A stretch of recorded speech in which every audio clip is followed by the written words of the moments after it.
EPB allows for convenient and safe parking.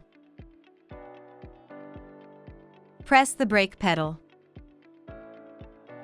and pull the switch to activate EPB, or push the switch to deactivate it. While auto hold is activated, turning off the vehicle or shifting to P automatically activates EPB. Shifting out of P automatically disengages EPB. If you have difficulty braking with the brake pedal to stop the vehicle, pull the switch to activate emergency braking until the vehicle comes to a halt.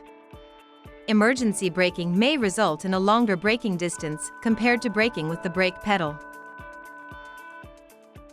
For safety, use only in emergencies.